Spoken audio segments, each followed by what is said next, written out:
First is, of course, Abby Ginsberg, who is a Peabody-winning producer and director who has been making award-winning documentaries about race and social justice for the past 30 years. The film that we've screened tonight, and then they came for us, has screened at film festivals and cities across the country and won an Accolade Award and is a finalist for a Silver Gavel Award. Her film, Agents of Change, co-directed with Frank Dawson, tells the story of the student protest movement of the late 1960s, focusing on the events at San Francisco State and Cornell, which led to the creation of ethnic studies programs across the country. And in fact, how timely is that as we are in San Francisco celebrating the 50th anniversary of one of those strikes. It was broadcast on America Reframed and is available from California Newsreel. Her film Soft Vengeance, Albie Sachs in the New South Africa, 2014, won a Peabody Award and has screened at film festivals around the world, winning 4 audience awards for Best Documentary.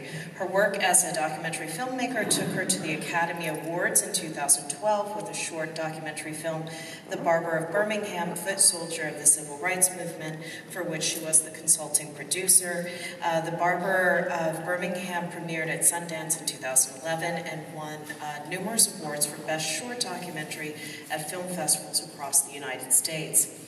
To Abby's right is Donald K. Tamaki, who is the managing partner of Minami Tamaki LLP in San Francisco. He graduated Pi Beta Kappa from UC Berkeley in 1973 and received his JD from Berkeley in 1976. Upon graduation, he practiced poverty and civil rights law in San Jose, and there he co-founded the Asian Law Alliance, a public interest law firm which has provided representation and advocacy for thousands of low-income Asian Americans in San Jose, and he is a past executive director of the Asian Law Caucus in San Francisco, the nation's first public interest law firm representing Asian Americans in civil rights and poverty law cases. In 1983 to 1985, he served on the legal team which reopened the landmark U.S. Supreme Court case of Fred Korematsu, overturning his criminal convictions for refusing to be interned. The reopening was based on newly discovered evidence from the Justice Department, War Department, Navy, FBI, and FCC, admitting that Japanese Americans had committed no wrong and posed no threat.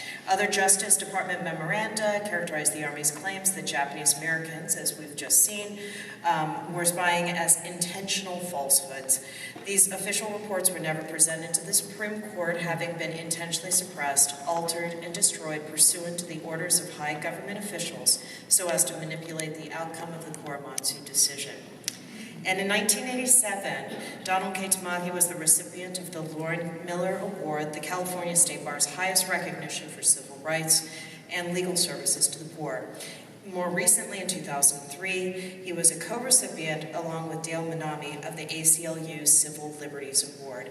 Please help me in fully welcoming both Abby and Donald to the stage.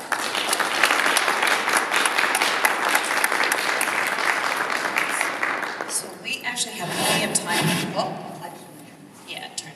So we have plenty of time for questions.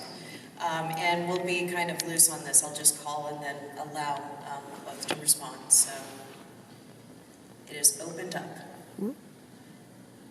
Well, let me just say, if you don't have questions, we each have a little rap we can do. So we can entertain you. If there's nothing that's pressing immediately, I can tell you a little bit about how the movie came to be, and Don can tell you a little bit about the case that's pending at the Supreme Court. So should we do that? Okay. Yeah. So the question is, how did I happen to get involved in this? And this does not usually happen in my career, but in this case, the film came to me.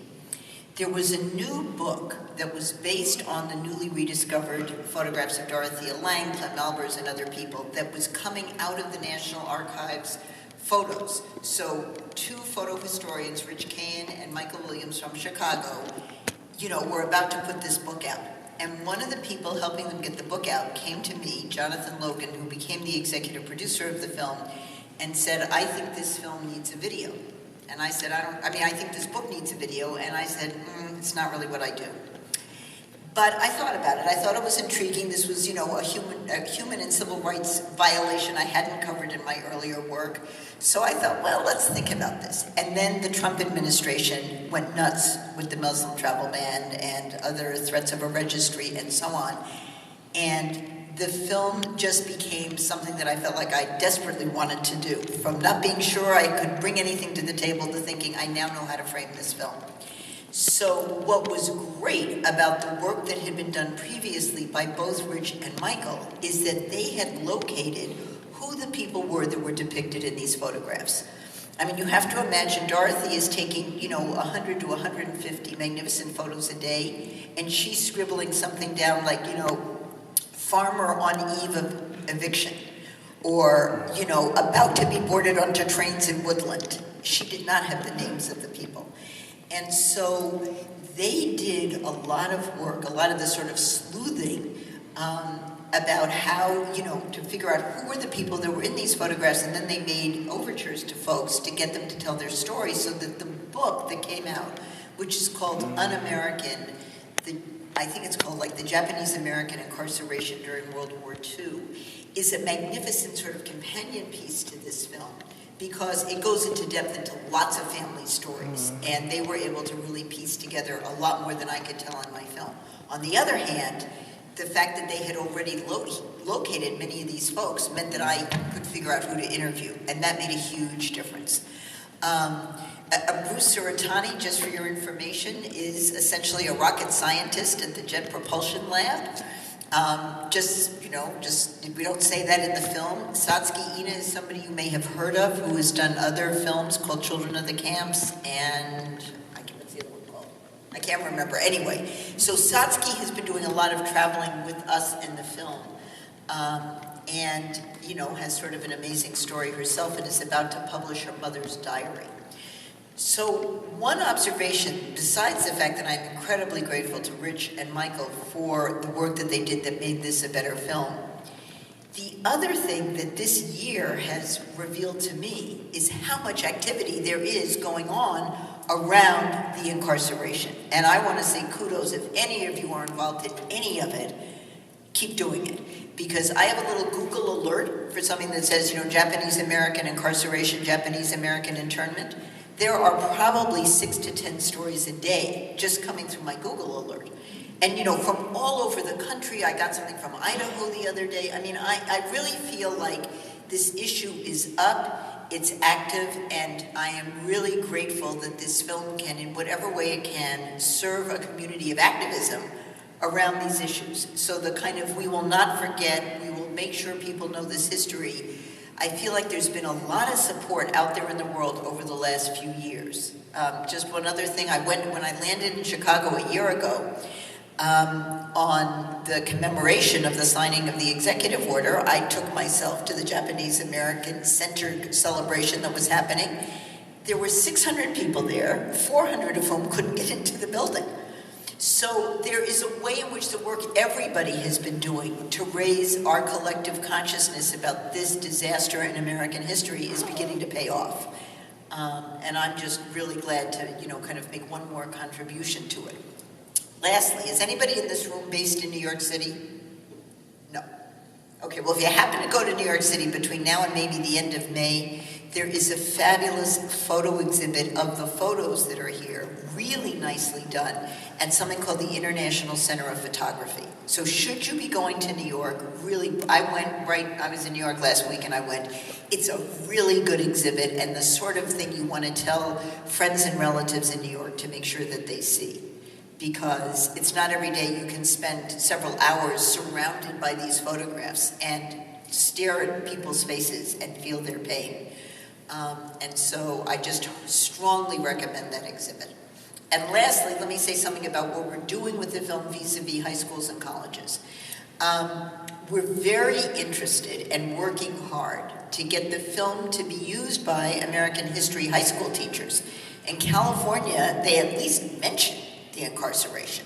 And so I raised a little bit of money to get the film to be made available to high school teachers for free. So if any of you have friends or relatives or know anybody who teaches in a public high school, not only in California but in any state in the country, I'm in a position to help get them a free film that they can use in any way that they want in their classroom.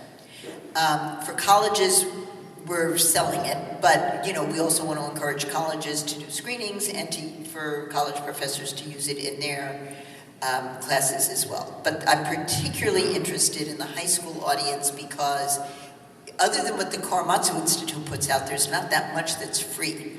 And so we're trying to, again, just aid high school teachers in being able to tell the story as easily as possible. And there's a high school curriculum on our website that you can just download. So with that, I'm going to turn it over to Don. Thank you. So thank you. I've seen this film like 30 times, Abby. But I got to say, every time I see it, it gets me.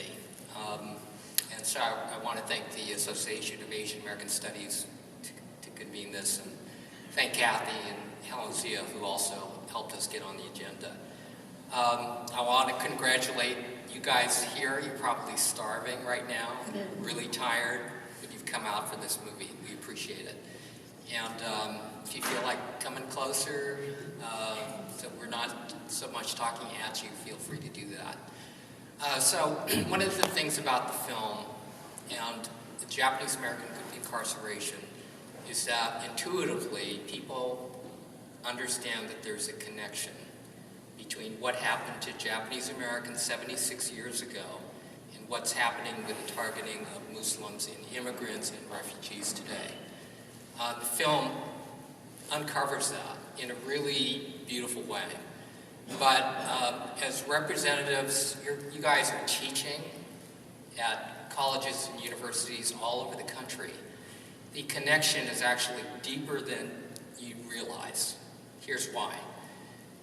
On January 27, 2017, the President issued the first of thrice revised executive orders shutting down immigration from 6 Muslim-majority countries, denying visas to refugees who had already gone through a stringent 18-month vetting process and who were fleeing terrorism and war, and separating American families. And immediately, chaos at the airports followed. You all saw that on television. And immediately, legal challenges followed to ascertain whether this was truly orders that makes the country safer, or in fact, was it merely the fulfillment of a campaign promise that you saw in the movie, where Trump says, we're going to do a complete and total shutdown of Muslims entering the United States. And the government has defended this program in court, basically saying that when it comes to the immigration and the borders and the entry of aliens, the court should stand down. The court should not review it. The court should stay out of it. And it cites a history of cases and authority that stem from where? The Chinese Exclusion Act cases. Because that was a time during a particularly ultra-racist period of American history that you all are familiar with, where the court said, if the president tells us that these people are undesirable and they're dangerous, who are we to question the president? Well, in the Trump travel ban, in essence, the government is saying the same thing. And they couch it a little bit more differently, but the result is, and the message is basically the same. The language they use in the briefs is that these executive orders of the president further national security, and it is beyond judicial scrutiny. It is beyond judicial control. When you think about that, that is really dangerous. And if you hearken back to the challenges of Fred Korematsu, Gordon Hirabayashi, and Minoru Yasui, what did the courts do in those cases? They stood down. General DeWitt, as you all know, said these people are engaging in espionage and sabotage. They're a dangerous population. They pose a threat. We need to lock them up. And the court basically, when they issued those rulings, said, this is not a case of racial discrimination or hostility. This is a case of military necessity, i.e. national security. And if the military tells us that this is so in times of war, who are we to question the military? 40 years later, approximately, we found out all that stuff was not true. You know, in that decision in Fred Korematsu's case in 1944, the court was divided 6-3. And there was Robert Jackson wrote a dissenting opinion. And he said, how do we know that what General DeWitt is telling us is true? All we have before us is this official statement that he's issued to the court saying that Japanese Americans are engaging in espionage and sabotage. And it's untested, it's unsworn, it's untested by cross-examination. There's no way to determine that what he did is fair or reasonable, or the facts he's alleging are accurate. And, you know, in 1983, all of Justice Jackson's concerns were validated. Now, in this case, fast forward now to 2017, 2018, in the cases that are going to be heard, this is how timely it is, oral argument is going to be heard in these cases in April 25th. The court will decide these cases in June. And during the proceedings below, it's been challenged in 2 courts. One is the state of Hawaii challenged it, and also in the courts of Maryland, the ACLU and the International Refugee Assistance Project challenged it. And in that case, the trial judges in both cases asked, what's the basis for the sweeping orders that separate families from each other, that deny refugees entry into the country? What's the basis for that?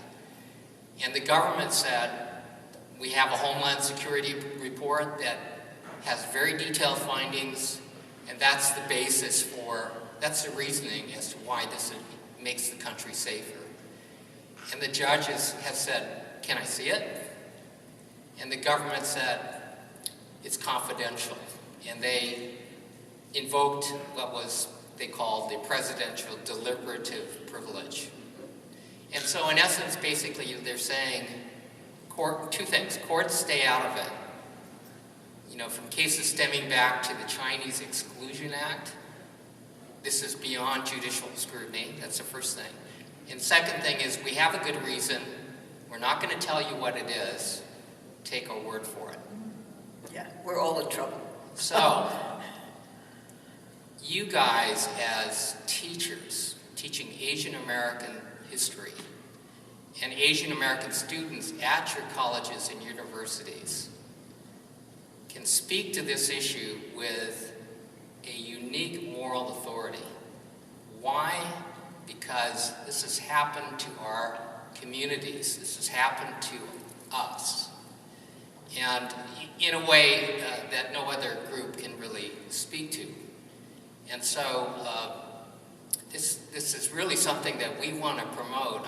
I'll just lay it out right there. I would love to work with colleges and universities where you're at to promote this movie, and also to serve as a warning as to what's happening in this country. So we've reconvened the 1980s Korematsu-Hirabayashi legal teams to submit an amicus brief representing the children of Fred, Gordon, and Min.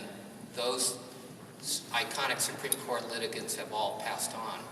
But their children are filing the brief to remind the public that history is about to repeat itself. And we can't let that happen. So within the context of, this debate over empirically, demonstrably proven facts are not facts, they're fake news, and vice versa. Things that are demonstrably and provably false are now told to us as facts. When there are attacks on the press, when there are attacks on academics, scholarly studies, and all the like of it, you all know that's going on. Within the context of all this is, again, this attack on the courts and ultimately democratic institutions. So this has become, ironically, it should be kind of A sad, regrettable time in history. 76 years ago, what happened to my family and 110,000 Americans of Japanese ancestry, and by extension their families. But suddenly it's front and center. It couldn't be more relevant. And in fact, this issue now is more relevant today than when we reopened the Korematsu case in the 1980s. So I'll just leave that with you and ask if you are interested in plugging into this. We started a campaign called Stop Repeating History. We filed an amicus brief, and we've launched a public awareness campaign called StopRepeatingHistory.org. So click onto that. Sign up. Sign up, and again, please promote this movie.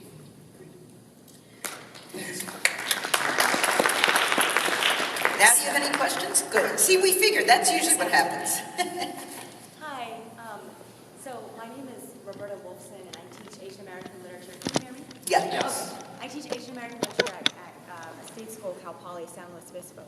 And whenever I get to the unit where we're talking about Japanese American internment, I find that my students, coming from primarily California high schools, because it's a state school in the state, are surprisingly not aware of this history and are thirsting for it, and are usually just so confused by it and curious by it. So I find that remarkable, and I'm just so appreciative that there's this film now that I can add to my arsenal to educate them about this history, something that they themselves want to learn about for a lot of the reasons we've talked about, the timeliness. I'm getting to a question. First, I just want to say thank you for that, and I had a very strong emotional response when I was watching this film myself. Of course, I know a lot about the history, but this affected me in a very emotional way that it's hard to get just reading about it, or doing research and kind of looking at various primary documents. Because what I saw from this film was that there is a trauma from this that is intergenerational. It has passed down across the generations. And I was just writing furious notes in the dark, a few quotes to pull out to speak to this. The little girl saying, "Mama, I want to go back to America." The woman standing in the camp saying, "I'm wanting to feel this wind." That was what they had, wanting to feel her parents' pain. Another one, the daughter reading from her mother's diary saying, "I wonder if today is the day they're going to line us up and shoot us." And then what struck me was that a last quote I wrote down, the daughter remembering her mother framing the president's apology, and the $20,000 reparation check is just somewhere in the pile.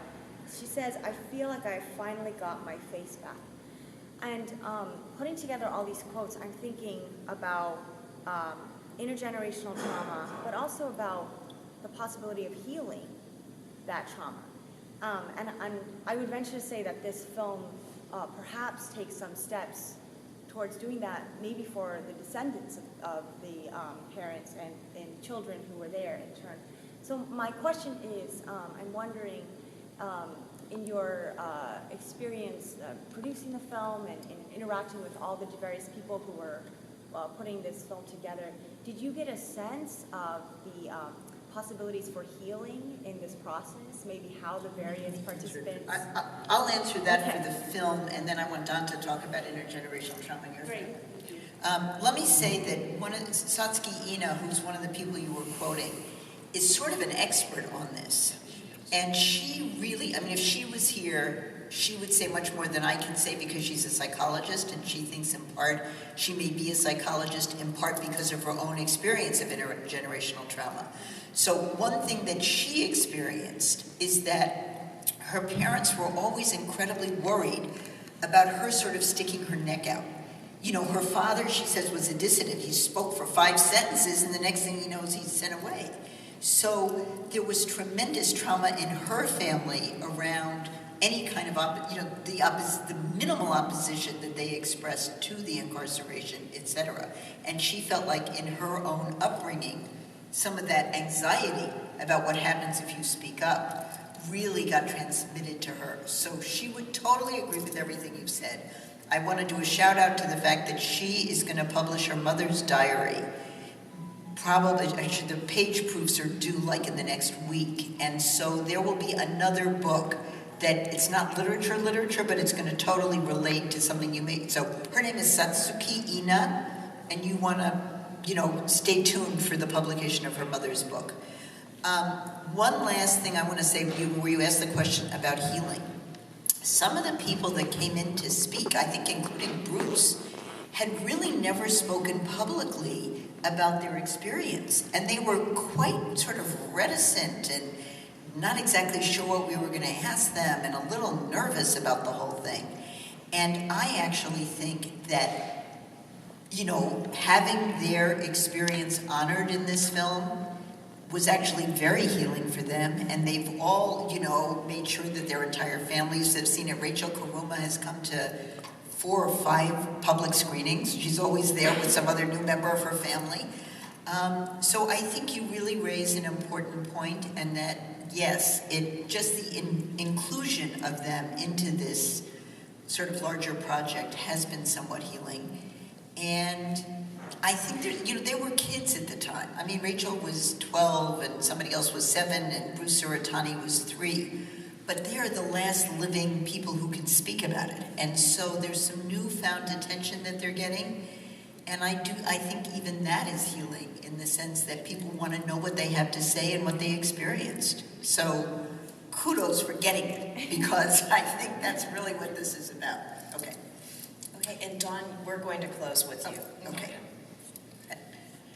So, Cal Poly, thank you for your comments. And, we're doing these things, kind of road shows at different campuses and campus-wide events. We just did one at UC Santa Cruz to a packed theater. So, we're interested if you want to push that out to the Asian American community, but also to the campus. The larger community, yeah. As far as the question about trauma,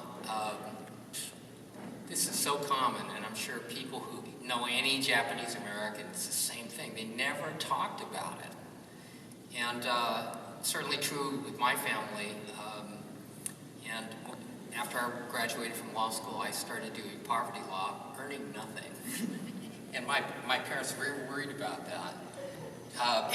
When we, by accident, discovered Justice Department, FBI, Federal Communications Commission, and Navy documents, which basically indicated that the government lied in order to validate this rounding up of Americans. And I showed them secretly the sheaf of documents we had. Suddenly it was like my son, the lawyer, and they couldn't. And then my mother wouldn't stop talking about it. I mean, it's like all the stuff just came out. Every time we meet, it was a defining event in their lives. And more than that, it split up the Japanese American community deeply. I mean, the first question that first and second generation people would ask each other when they met is, where were you at? Which camp? And if you said Tule Lake, yeah, you were a bad. They would turn away because they answered no and no wrongly. They answered, and they were then plucked out of the other camps and put in a camp that was exponentially more harsh than any of the other camps. Had 24 guard towers, had a battalion of 1,000 soldiers defending it, and 6 tanks, plus a stockade. And as Satsuki Ina explained, her mother didn't get out of it until 6 months after the war ended. And so, and then beyond that, you might be interested as a literature person, this was, maybe you know about this already, about 60 people young men who at the age of 18, 19, 21, basically said, we're going to do no, and also we're not going to serve in the military. By 1943, he realized this is not at all a dangerous population. So they started drafting them out of the camps. And these guys said, we will serve in the military, but you've got to free us. You've got to let us go. And those people were known as resistors, and they spent time at Leavenworth federal penitentiaries. And so anything, and it split the Japanese American community to this day. Well, so many of them have now passed, but certainly within my memory growing up, post-generational. And then people did worry, don't, be 110% American, disclaim anything Japanese, be as wide as you can, as fast as you can. That was the impact. I think you have to come talk to us afterwards. Yeah, Because I'm so sorry. We gotta just try have to a plenary. Yeah, but let's actually have a wonderful round of applause. That was fantastic. Yeah. And I would encourage, yes.